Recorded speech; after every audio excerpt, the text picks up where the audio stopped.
Access granted.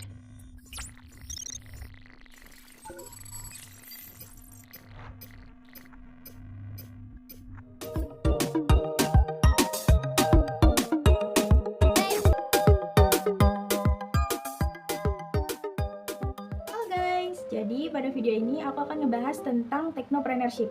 Nah teman-teman tahu nggak sih apa itu technopreneurship?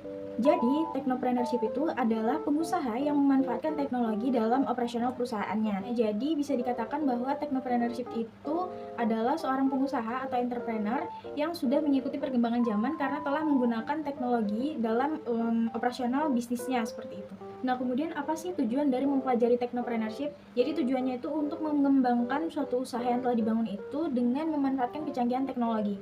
Nah, kalau menurut saya karena sekarang banyak sekali ya minat masyarakat untuk bersaing membangun bisnis, jadi kita tuh dapat lebih fokus gitu dalam mengembangkan bisnis kita secara detail. Nah, contohnya itu dalam hal marketing. Kalau dulu sebelum adanya teknologi itu kan kalau kita mempromosi produk itu menggunakan brosur cetak. Nah, bayangin deh berapa banyak modal atau berapa banyak biaya yang dikeluarkan untuk mencetak banyaknya brosur yang harus kita sebar tuh kan. Nah, jadi untuk meminimalisir biaya itu kita bisa menggunakan teknologi nih teman-teman. Jadi kita bisa mendesain brosur, kemudian brosur kita itu secara digital ya, itu kita sebar menggunakan media sosial atau juga kita bisa mempromosikan produk kita di aplikasi penjualan seperti e-commerce dan lain sebagainya. Nah, ini dia contoh implementasi technopreneurship yang sering kita jumpai di kehidupan sehari-hari. Ini ada delivery food. Nah, ini biasanya sering kita jumpai itu ada GoFood, GrabFood dan lain sebagainya. Kemudian ada e-wallet. Nah, ini adalah dompet elektronik ya.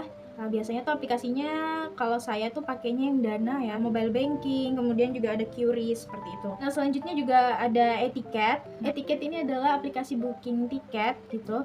Jadi kita bisa booking tiket transportasi seperti pesawat, kereta, tiket akomodasi seperti penginapan, hotel, dan bahkan juga kita bisa booking tiket bioskop.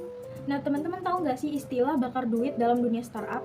Nah, jadi istilah bakar duit dalam dunia startup itu dimaknai sebagai kegiatan penggelontoran budget atau dengan kata lain itu mengeluarkan modal sebanyak-banyaknya untuk suatu bisnis dengan tujuan menjangkau konsumen lebih luas atau mendapatkan brand awareness dari masyarakat luas.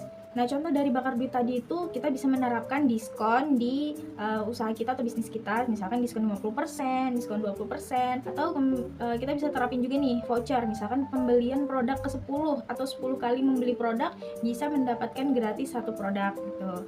Atau kalau misalkan kita menjual produk kita di e-commerce gitu ya atau di penjualan online, kita bisa menerapkan gratis ongkir seperti itu.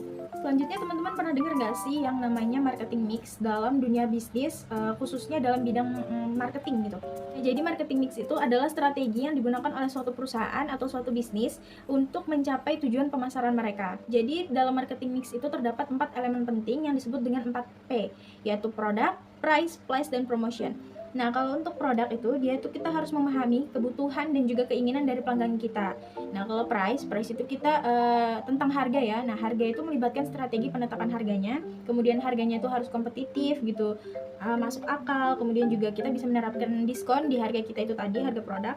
Kemudian kita juga ada margin keuntungannya dari harga yang telah kita tetapkan tadi.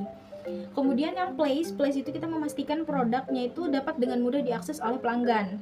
Nah, kalau promotion itu kita harus mampu menarik minatnya pelanggan, kemudian mempengaruhi keputusan pembelian dan juga membangun hubungan dengan pelanggan sehingga terciptanya kegiatan jual beli. Nah, ini dia implementasi marketing mix dalam studi kasus penjualan smartphone X. Nah, kalau untuk produk itu misalkan produknya lebih unggul nih dari sebelumnya, misalnya resolusi kameranya lebih bagus atau warnanya lebih beragam, baterainya tahan lama, seperti itu. Nah, kalau price itu memudahkan customer saat melakukan pembayaran. Misalnya kita di sini memudahkannya dengan cara misalkan kita kasih cicilan atau juga kita kasih diskon seperti itu. Nah, kalau place itu kita memberi kemudahan customer saat ingin membeli produk. Contohnya kita memperluas jaringan distribusi atau juga kita bisa menyediakan pemesanan secara online menggunakan aplikasi atau bisa juga lewat website. Promotion itu mengenalkan produk kita kepada masyarakat luas. Contohnya kita memanfaatkan media sosial atau kita juga bisa menggunakan brand ambassador, misalkan artis, selebgram, selebtalk atau selebriti lainnya. Teman-teman tahu nggak sih rahasia sukses perusahaan yang ada di luar sana? Nah, jadi mereka itu menerapkan yang namanya bisnis plan. Kalau kalian menerapkan yang namanya bisnis plan dalam usaha kalian, kalian tuh pasti akan sukses juga seperti perusahaan-perusahaan di luar sana. Kenapa sih gitu? Karena bisnis plan itu adalah dokumen tertulis yang menggambarkan rencana dan juga strategi bisnis suatu perusahaan. Biasanya dalam bisnis plan itu terdapat tujuan bisnis, analisis pasar, strategi pemasaran, kemudian ada juga struktur organisasi dan detail lainnya yang diperlukan dalam menjalankan suatu bisnis. Nah, dalam bisnis plan itu terdapat banyak sekali manfaat yang kita dapatkan, antaranya yaitu kita mendapatkan rencana dan juga arah yang jelas seperti panduan untuk mencapai tujuan yang diinginkan. Kemudian kita juga mendapatkan peluang bisnis. Nah, peluang bisnisnya ini seperti apa sih?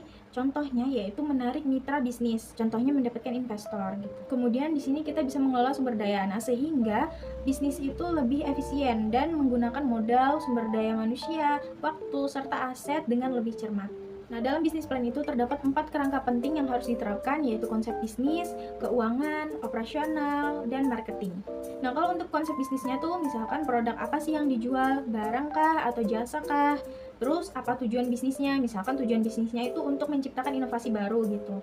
Nah, kemudian kalau keuangan itu berapa modal yang dibutuhkan untuk membangun suatu bisnis tersebut gitu. Terus analisis biayanya seperti apa? Ada laporan kas keluar masuk, dan lain sebagainya. Kemudian strategi keuangannya seperti apa? Bagaimana cara meminimalisir modal namun tetap mendapatkan keuntungan yang besar. Di operasional itu deskripsi pekerjaannya seperti apa sih? Kemudian manajemen timnya bagaimana? Nah, SOP-nya seperti apa? Nah, kalau untuk marketing itu ada segmen pasar nih, misalkan segmen pasarnya laki-laki atau perempuan, kemudian usianya berapa, pekerjaannya apa, dan lain sebagainya. Kemudian juga ada lokasi market, strategi marketingnya tuh gimana, pakai media apa untuk mempromosikan produknya. Nah, kebetulan di kampus aku itu ada yang namanya mata kuliah technopreneurship. Nah, jadi dalam satu semester itu aku mempelajari banyak sekali tentang bisnis. Contohnya tuh aku bisa mempelajari cara mengidentifikasi peluang bisnis, terutama dengan memanfaatkan suatu teknologi gitu. Kemudian aku juga mempelajari cara berwirausaha, gimana caranya menjadi pengusaha yang baik, yang memiliki strategi, yang memiliki rencana gitu. Kemudian aku juga mempelajari tentang bagaimana sih cara menghadapi tantangan berwirausaha dan lain sebagainya, pokoknya di dalam dunia bisnis,